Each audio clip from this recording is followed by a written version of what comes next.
على طبق المسقعة وجنبيه طبق سلطة خضراء والجرجير والعيش البلدي الطازة. ازيكم عاملين ايه؟ النهاردة ان شاء الله هعمل معاكم طبق مسقعة مش قادرة اقول لكم خطير ازاي.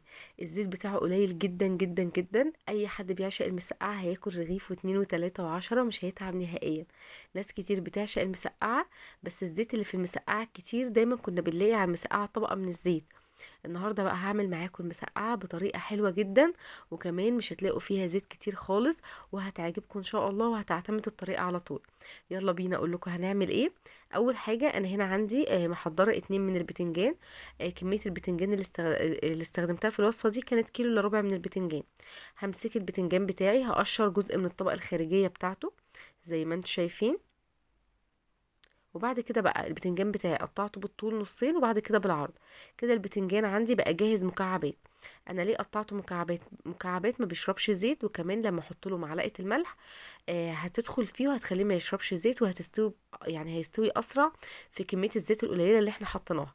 وكمان مسكت اتنين من البطاطس قطعتهم مكعبات. عايزه اقول لكم ان البطاطس مع البتنجان بتدي طعم حلو جدا.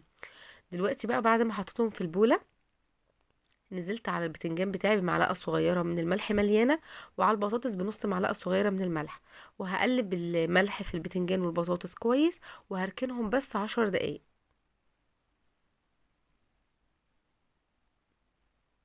دلوقتي بقى حضرت اتنين من الطماطم واتنين من الفلفل.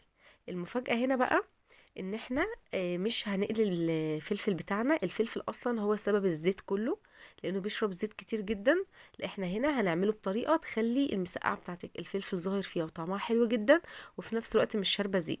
انا هنا جبت الطماطميتين دول قطعتهم مكعبات، وقطعت كمان الفلفل مكعبات، وهحط كل واحد فيهم في طبق عشان كل واحد فيهم هنزل يعني في الزيت بمرحله مختلفه. دلوقتي انا حضرت الطاسه بتاعتي، حطيت فيها كوبايه الا ربع من الزيت. هنزل فيها بقى بعد ما الزيت بتاعي سخن بالبتنجان بتاعي، وهقليه هنا على 3 مرات. لو البتنجان بتاعك قليل هتستخدمي كمية زيت قليلة وهتقليه على مرة واحدة زي ما انتم شايفين.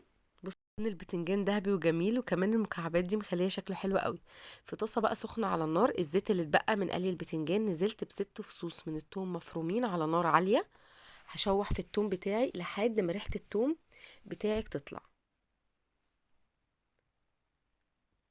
وبعد كده بقى هنزل بالفلفل بتاعي اللي انا قطعته مكعبات، وهشوح على نار هاديه لحد ما احس ان الفلفل بتاعي بقى دبل كده.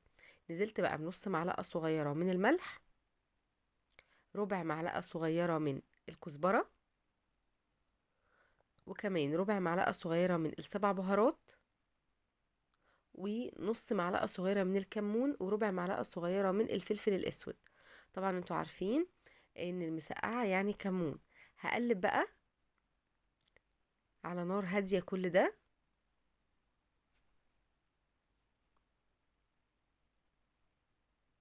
وهغطي الفلفل بتاعي بس 10 دقايق على نار هادية. طبعا البطاطس انا حمرتها، بس حمرتها في الطاسه دايما اللي بتكون في البوتاجاز اللي فيها زيت. بصوا هي مكعبات بتبقى حلوه قوي. لو هنحمر البطاطس مع في نفس كميه الزيت بتاعه المسقعه، هنزود ربع كوبايه زيت كمان، هيبقى الاجمالي كوبايه من الزيت. نزلت هنا بمعلقتين كبار من الخل، مش قادره اقول لكم الريحه بقى فظيعه. وكمان نزلت بالطماطميتين اللي انا كنت مقطعاهم معاكم مع الفلفل، وكنت مجهزة طماطميتين كمان عصرتهم في الكبة بالقشر بتاعهم. كل ده الميكس ده عايزة اقول لكم فظيع، ريحته مع الفلفل بالخل حاجة خطيرة بجد. حطيت بقى معلقة كبيرة من صلصة العلب، لان الطماطم عندي ما كانتش حمرا قوي، مع نص معلقة صغيرة من السكر. وهقلب الميكس ده كله سوا، وهسيبه بقى على النار ربع ساعة على نار هادية لحد ما كله يتسبك مع بعضه. عايزة اقول لكم الريحة بجد خطيرة، يعني بجد ان شاء الله هتعتمدوا الطريقة دي على طول. كده خلاص. بعد ما الخليط اللي معايا اتسبك، هنزل بقى بالبتنجان بتاعي، وهنزل كمان بالبطاطس بتاعتي. بس عايزه اقول لكم ملحوظه، خطوه ان انت تنزلي بالبتنجان والبطاطس يا ريت تكون قبل الاكل مباشره. يعني ممكن تحمري البطاطس وتحمري البتنجان وتعملي الميكس ده كله مع بعضه اللي هو الطماطم والتسبيكه وتركنيها. اول ما تيجوا خلاص فاضل 10 دقايق وهتاكلي، تقومي على طول التسبيكه تسخن، تنزلي عليها بالبتنجان والبطاطس، وتسيبيهم مع بعض بقى على نار هاديه من 10 ل 12 دقيقة كده على نار هادية. تمام. عشان لازم تتاكل سخنه، وكمان لو اتركنت عقبال الاكل 3 4 ساعات هتلاقي الصوص اللي فيها نشف. طب افرض انت ركنتيها 3 4 ساعات، اقل من ربع كوبايه ميه صغيره جدا جدا تنزلي عليها، على البتنجان والبطاطس، يعني على المسقعه اجماليه، تنزلي باقل من ربع كوبايه ميه تكون مغليه، و وتظبطي بقى ملحك وكده وتتغرف، بس يا ريت تبقى ايه عند التقديم يعني. وهسيبها بقى، سبتها بالظبط 12 دقيقة على نار هادية.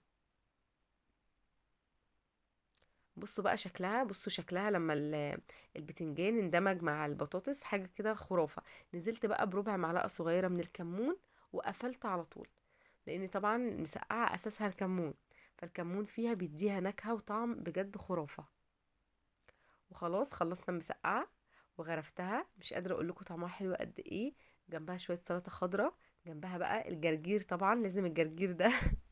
وجنبها بقى عيش طازة. عايزة اقول لكم بصوا هدوقها معاكم،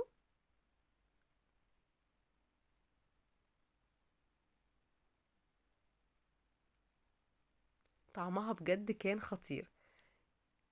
يا رب الفيديو بتاعي النهاردة يكون عجبكم.